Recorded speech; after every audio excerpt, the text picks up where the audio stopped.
जर मी तुम्हाला सांगितलं की भगवान शिवानी अमर तत्वाचं रहस्य लपवण्यासाठी सगळं काही सोडलं, पण तरीही ते रहस्य 2 साध्या कबुतरापर्यंत पोहोचलं, तर तुम्ही विश्वास ठेवाल का? हिमालयाच्या थंड शांत पर्वतामध्ये एक रहस्यमय गुफा आहे, अमरनाथ.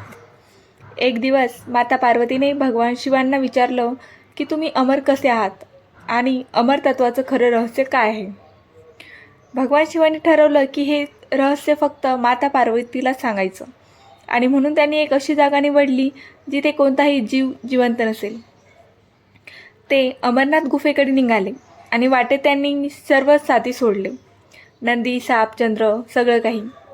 गुफेमध्ये पोहोचल्यानंतर भगवान शिवांनी माता पार्वतीला अमरतत्वाची कथा सांगायला सुरुवात केली. पण त्यांना माहीत नव्हतं की त्या गुफेमध्ये 2 कबूतर लपून बसले होते आणि तेही ती कथा ऐकत होते.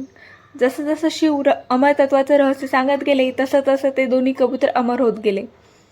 आजही असं म्हटलं जातं की अमरनाथ गुफेमध्ये ते 2 कबूतर अमर कबूतर दिसतात, जे शिवाच्या त्या रहस्याचे साक्षीदार आहेत.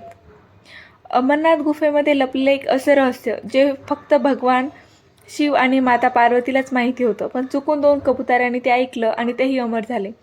ही आहे अमर तत्वाची कथा. हर हर महादेव.